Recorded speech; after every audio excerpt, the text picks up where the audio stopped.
vamos lá. Vamos começar essa parte, então, dessa revisão de capacitores e indutores. Olha só, a gente tem alguns elementos de um circuito. Um dos elementos, nós acabamos de ver, que é um elemento resistivo, né? Que é o resistor. Nós temos N aplicações de resistores e o funcionamento desse resistor. Nós sabemos que todo e qualquer resistor, simbolizado por esse símbolo aqui, né? Todo resistor, né? Ele possui uma alta resistência elétrica, ou seja, ele oferece uma grande oposição dos elétrons ao passar por ele. Essa oposição aos elétrons, ela provoca várias coisas. Ela provoca uma queda de tensão. Então, um resistor, no circuito elétrico, por exemplo, eletrônico, você pode usar um resistor provocando queda de tensões. Ah, como assim, Renato? Por exemplo, sua TV de sua casa, o circuito interno dela funciona a 12 volts. Ah, mas a energia fornecida para a CEMIG é 127. Como é que eu reduzo de 127 para 12? Então, eu vou usar uma fonte, né? Eu vou usar uma fonte onde eu vou ter essa queda de tensão, igual você faz com o celular, por exemplo. O carregador de celular faz isso, né? Para carregar seu celular, antes disso, ele transforma a tensão da residência, que é 127 volts ou 220, na tensão lá do celular, que é 5, 6 volts, né? Então, quer dizer, vocês viram que lá no nosso circuito, os resistores, eles provocam queda de tensão, né? A gente tem lá chegando 18 volts, aí ele passa por um, dá uma queda, e os outros vão experimentando uma queda de tensão menor, quando ligados em série. Então, quando eu faço um circuito e coloco lá um dado resistor, eu calculo isso, eu posso provocar uma queda de tensão. Por quê? Porque o meu dispositivo não vai funcionar com 127. Ele exige uma tensão elétrica menor, né? Então, esses são equipamentos resistivos. O resistor, um exemplo de resistor é esse que eu falei, que ele é o quê? Ele é um componente eletrônico no circuito, né? Um componente feito à base de cerâmica. Outros resistores, por exemplo, aquele que você encontra no interior de chuveiro, que todo mundo chama de resistência, né? Na verdade, resistência é propriedade elétrica. Resistor de dispositivos, mas comumente, no dia a dia, todo mundo fala resistência. Então, aquela molinha que tem lá dentro, vamos dizer assim, né?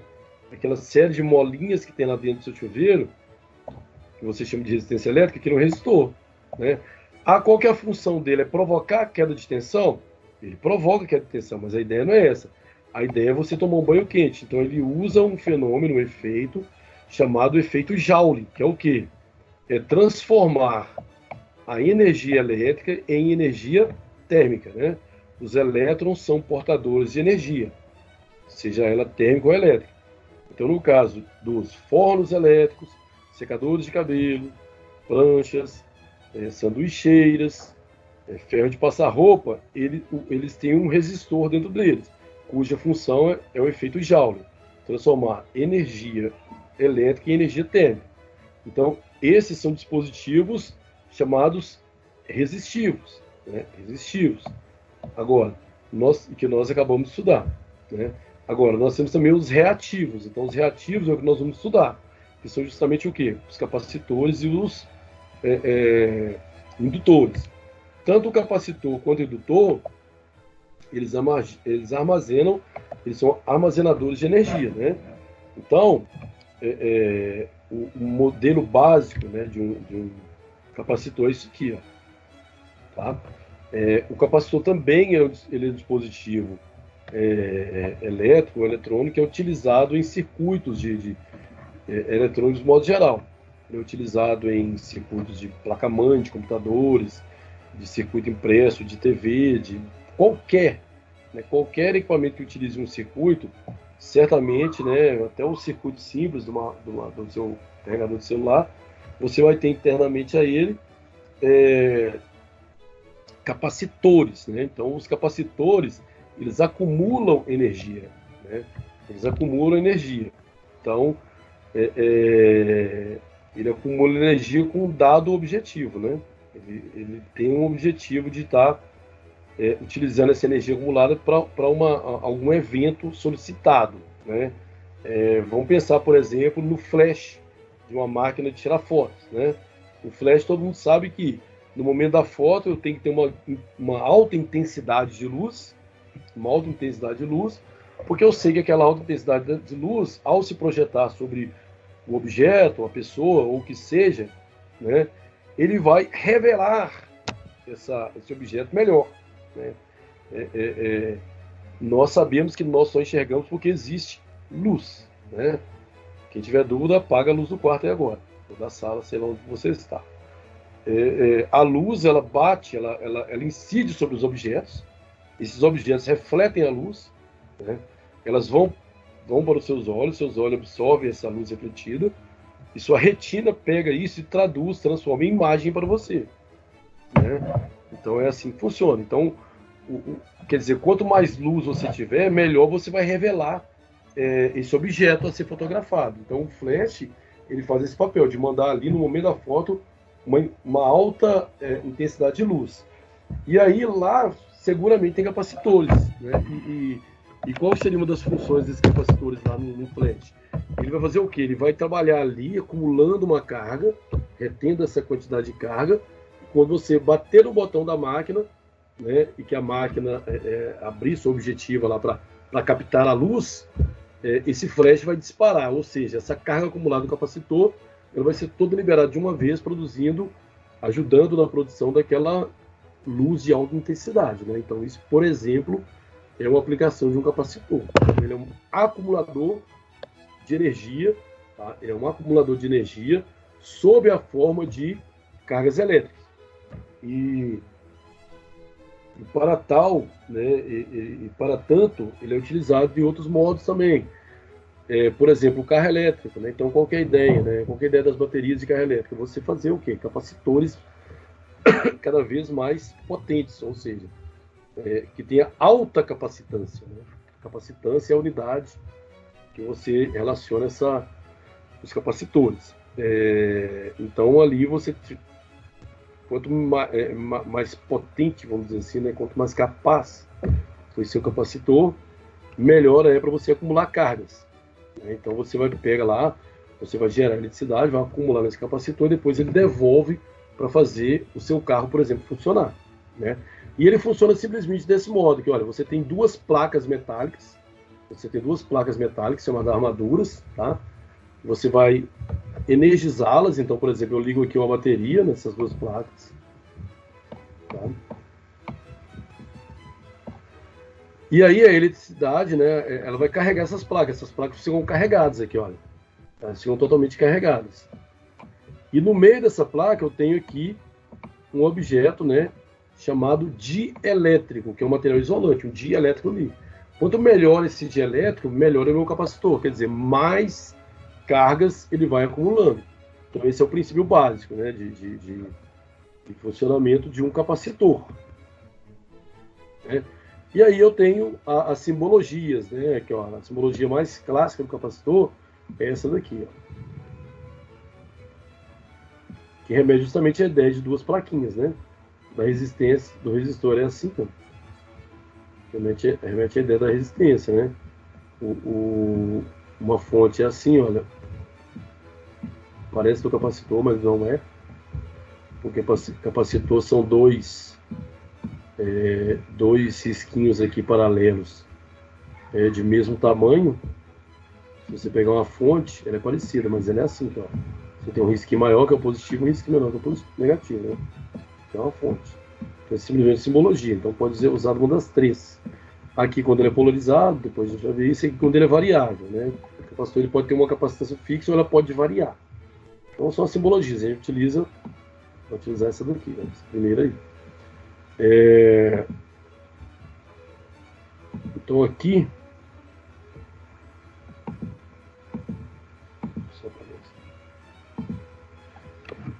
então o que acontece?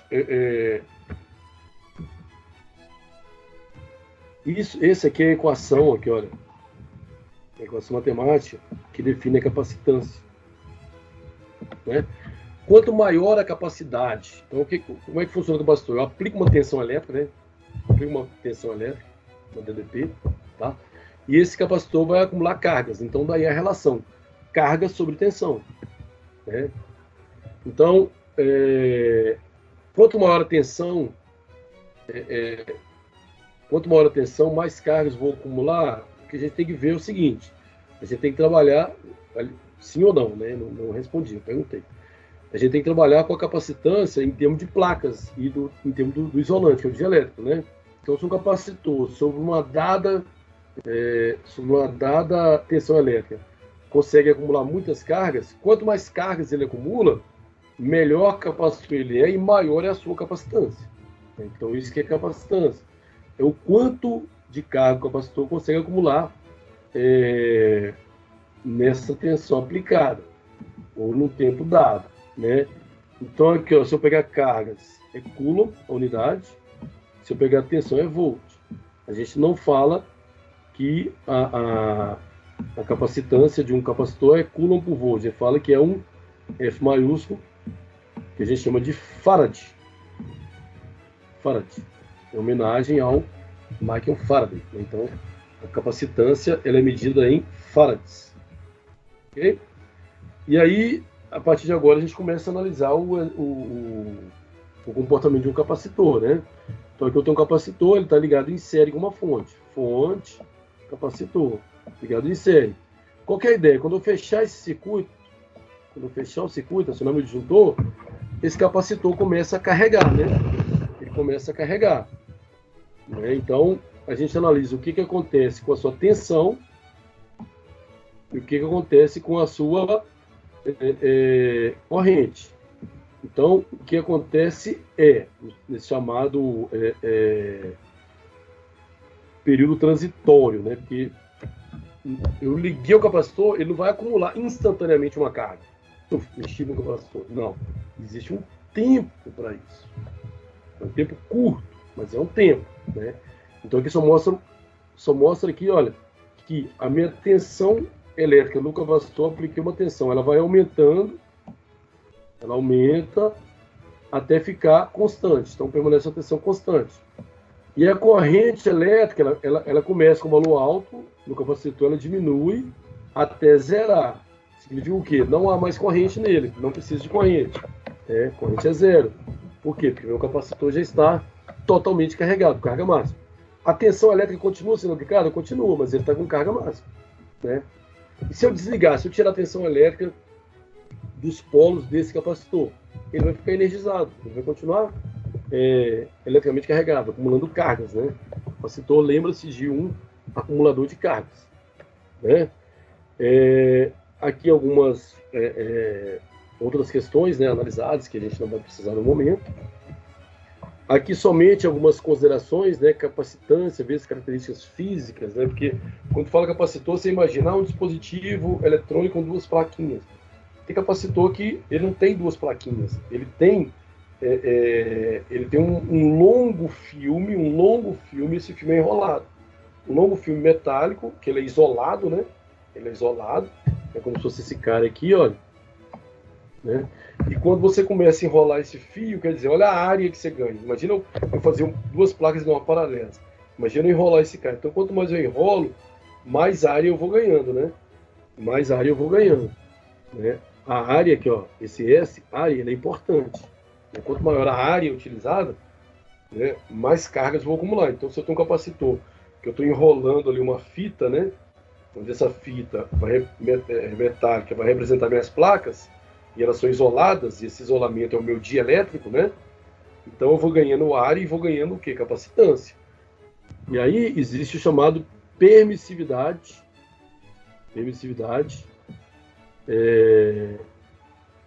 elétrica, né, do material.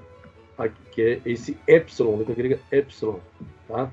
Então aqui tem vários valores de epsilon, né? No ar, no polietileno, né, que é plástico, no papel, baquelite também, que é um polímero, né, no polietileno, mica, porcelana. Para cada material desse, eu tenho diferente o que? Valor de permissividade. A permissividade no ar ou no vácuo tem esse valor aqui, ó,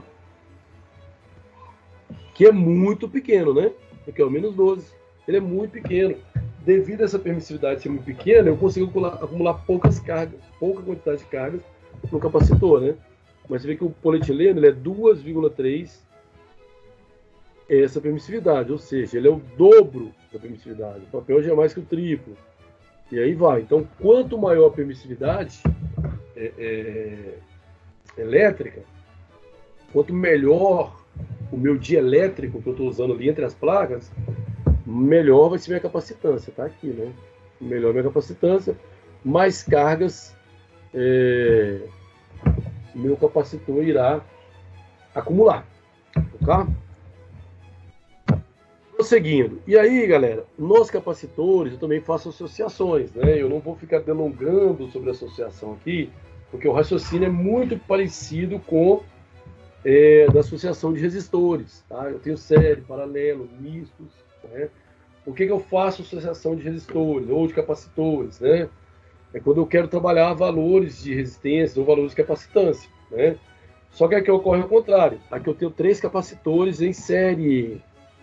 Quando eu tenho 3 resistores em série, a minha resistência equivalente é a soma de todas as resistências de cada resistor. Aqui é o contrário, aqui, olha. É assim que eu calculo minha capacitância quando tem em série. É igual o resistor em paralelo. O resistor em paralelo, aquele eu coloquei aquela formulinha, naqueles cálculos só tinha 2 em 2. Então eu coloquei aquela forma reduzida, que é o multiplica no numerador e divide pela soma no denominador, né? Mas o modo de calcular a resistência equivalente, quando eu tenho vários resistores, qual é? Quando eu tenho resistores em série, eu apenas somo as resistências. Quando eu tenho em paralelo, é isso aqui, ó. Resistores em paralelo é 1 sobre resistência equivalente, que é igual a 1 sobre R1, mais 1 sobre R2, mais 1 sobre R3, até quando? Até quantos forem, né? Tá? Só que essa aqui é a equação da associação de resistores em paralelo. Note que ela se assemelha muito a essa, ó, dos capacitores, da luz de capacitor. Porém, essa aqui é em paralelo para os resistores. Em capacitores, ela é o quê? Série. Né? Nós só vamos aplicar. O porquê ele explica aqui, tá? Então, essa que é a associação. Aí um resumo, tá vendo? Ah lá, nós temos um parecido com resistores também, olha lá, multiplica e divide pela soma. Só que aqui é utilizado para capacitores em série. Nos resistores, a gente usa a forma para resistores em paralelo. Então, é um comportamento inverso. Né? Já na associação em paralelo, olha só, tem paralelo, né? O que tem paralelo? A corrente se divide. Chega aqui, ó, se divide, se divide, se divide. Já em paralelo, a associação de capacitores em paralelo, ela é como associação de capacitores em série, né? Ah, não, eu simplesmente estou o quê? Somando os capacitores, né? Então, isso aqui são modos, são formas de calcular, né? Vocês vão ver que a gente calcula tranquilamente para resolver os problemas, porque a gente já tem esse hábito agora, vindo lá dos resistores. Né?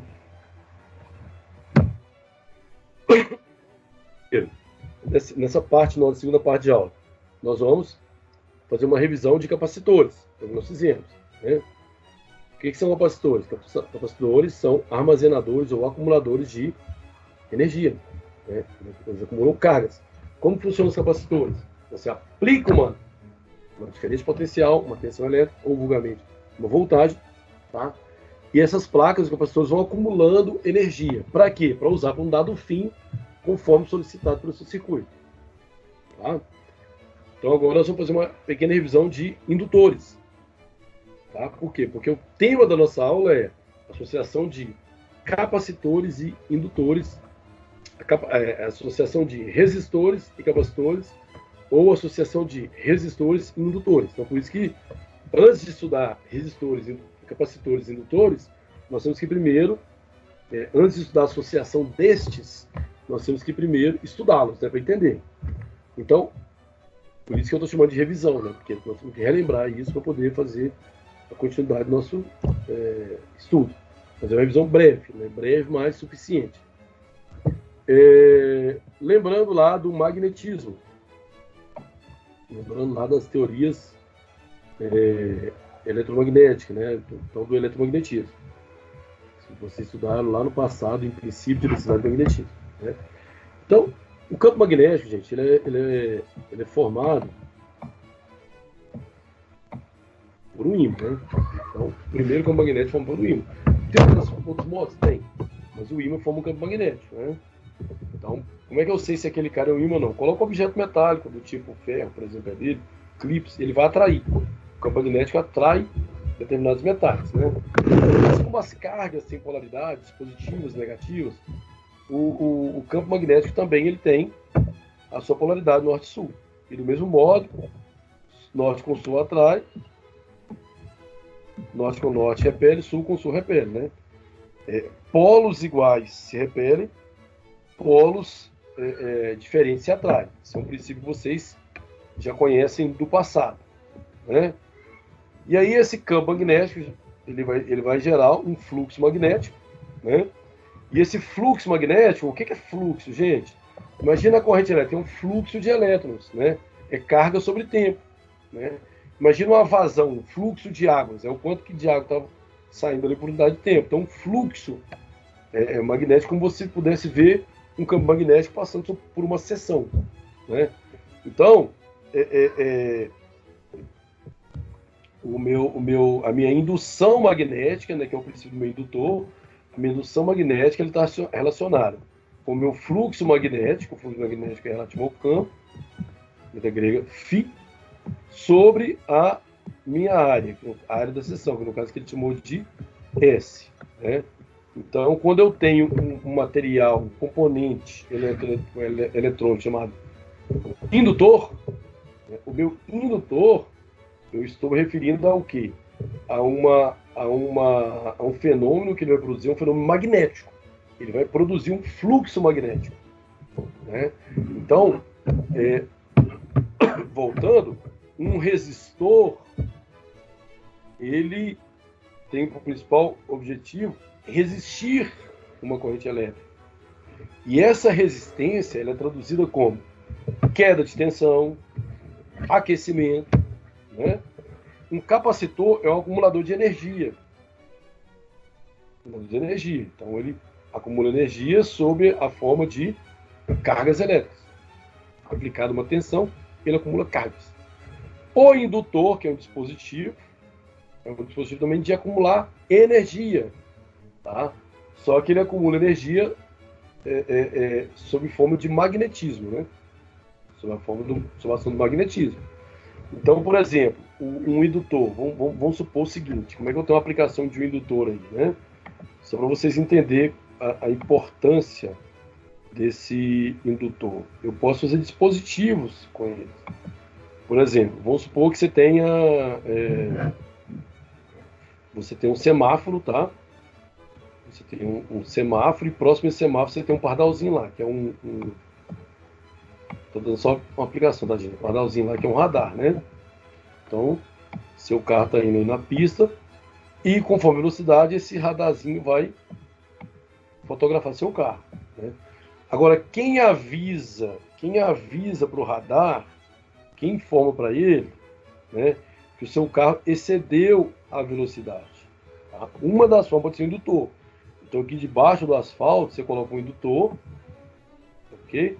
Coloca um indutor, lógico, um indutor com todo um aparato lá de funcionamento, um circuito, né?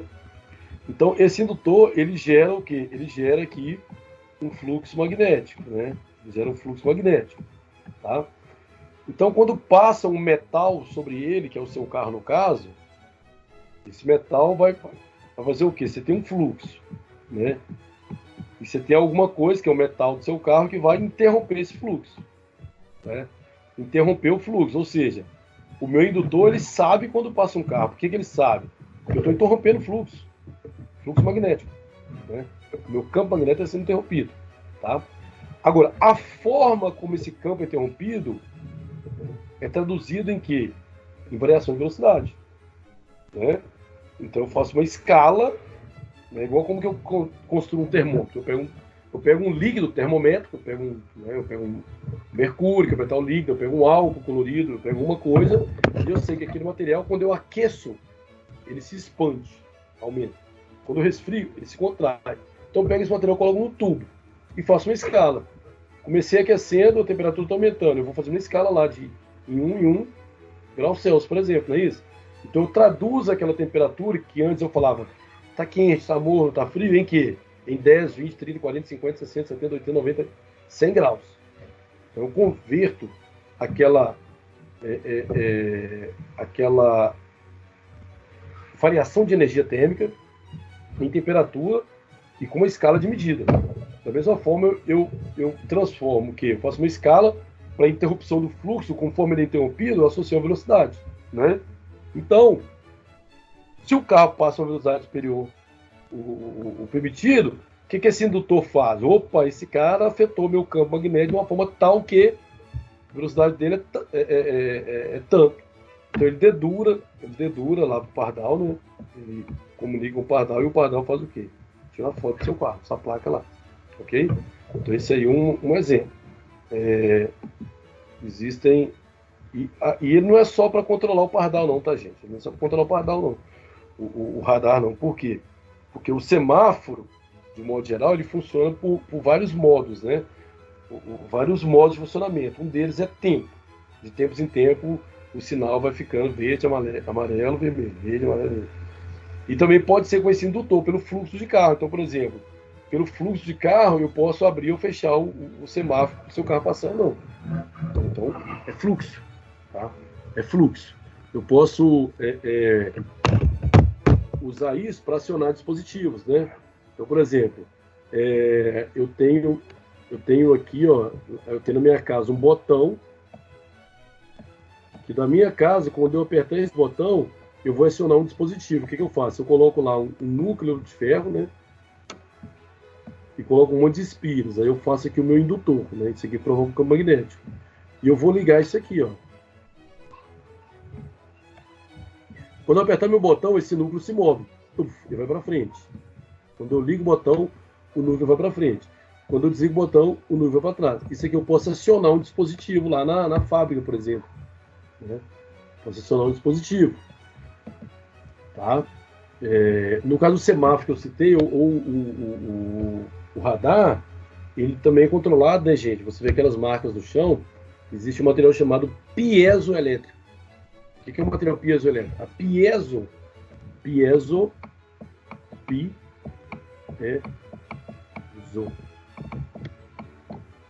A piezoeleticidade é uma propriedade elétrica do material. Todo material piezoelétrico, quando ele é tensionado, quando ele é pressionado mecanicamente, ele libera cargas elétricas. Então, uma energia mecânica faz ele liberar uma energia elétrica. Então, é natural você colocar no asfalto, né? Porque o carro, ao passar, ele faz uma tensão mecânica. E essa tensão mecânica é traduzida em eletricidade que comunica com o semáforo e com o radar, né? Então, conforme essa intensidade, ele pode comparar isso com a velocidade do carro, etc, etc, etc. Beleza? Então, aqui nós temos, através do campo magnético, aproveitando esse fluxo magnético, nós fazemos o nosso indutor, né? Então, o indutor é um equipamento, aqui, ó, tá vendo a simbologia? O indutor é um equipamento, um dispositivo acumulador de energia sob a forma de magnetismo. Ok? Eu coloquei um vasto material, depois vocês dão uma lida, não que seja absolutamente necessário, tá? Mas também é complicado. Como é que eu vou falar de circuito RL, né, que é resistor associado com indutor, se você nem sequer sabe o que é o indutor? É meio estranho, né? Então, por isso que eu estou fazendo essas definições antes, para que a gente saiba o que significa, né, cada dispositivo.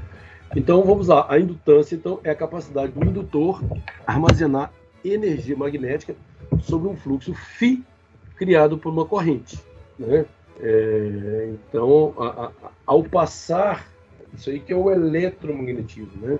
Eu falei para vocês que Marie Ampère, né, nos seus experimentos, na sua bancada de trabalho, ele percebeu que quando ele acionava o circuito elétrico, a bússola movia o ponteiro, né? Uma bússola move o ponteiro apontando para o campo magnético, ou seja, na presença do campo magnético. Por quê? Porque o ponteiro também, o ponteiro da bússola é um ímã, e um ímã ele vai indicar um campo magnético, né? Então, quando o Ampère colocava o seu ciclo para funcionar, a bússola movia. E, aqui é eletricidade, lá é magnetismo. Então, associou-se a eletricidade ao magnetismo, gerando uma nova área, ou consolidando duas, né? Consolidando duas áreas, unificando duas áreas, eletricidade e magnetismo, numa única chamada o quê? Eletromagnetismo. Porque é justamente isso que acontece, né? Toda corrente variável, ela produz campo elétrico variável. E todo campo elétrico variável, ele produz corrente elétrica variável. E assim funciona o motor, né? O motor recebe eletricidade, lá no seu induzido, naquela bobina, ali você vai ter corrente circulando, gerando campos magnéticos, né? Esse campo magnético em oposição com outros campos magnéticos produz o que? A rotação. Então você tem ali a eletricidade gerando movimento. E o alternador, ou o gerador de energia, ou o dínamo, é o contrário. Você gira ele, porque você faz aquela movimentação de ímãs, você altera o seu fluxo magnético, o seu fluxo magnético faz o quê? Movimento de elétrica, é corrente. Então, ao contrário, você transforma energia elétrica, energia mecânica, em energia o quê? Elétrica. Né? Então, nosso indutor também é um acumulador de energia, porém, utilizando-se do magnetismo, né?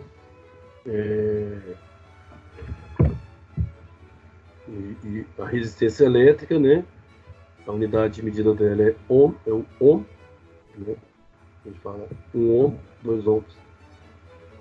O capacitor, a capacitância é medida em farad, e a indutância é medida em Henry.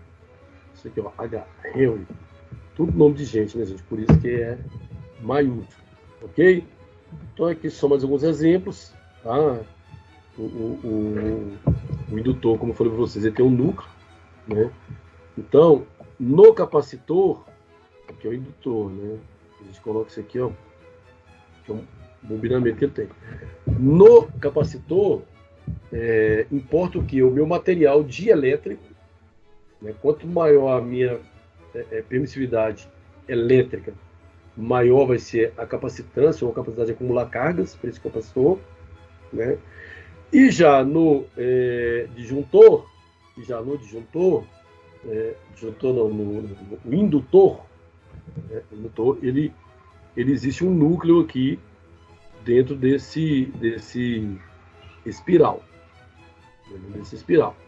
e esse núcleo tem uma permeabilidade magnética. Então, a indutância vai depender desse material e, consequentemente, dessa permeabilidade magnética, tá? Aqui é a associação de indutores. Indutores em série. Eu faço o mesmo cálculo para resistores em série, que é soma. Em paralelo, eu procedo o cálculo da mesma forma que os resistores em paralelo, só inverte no capacitor, gente.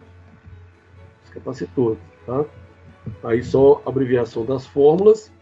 E o que muda no capacitor também, porque é o seguinte, de acordo com a corrente elétrica, né, se a corrente elétrica circula num sentido, eu tenho um fluxo magnético num sentido. Se eu mudo o sentido da corrente elétrica, muda o sentido do fluxo magnético também. Então, os capacitores, eles formam fluxos magnéticos em que esses fluxos magnéticos eles podem se interagir somando, ou seja, fazendo com que o fluxo seja maior, ou eles podem se interagir subtraindo,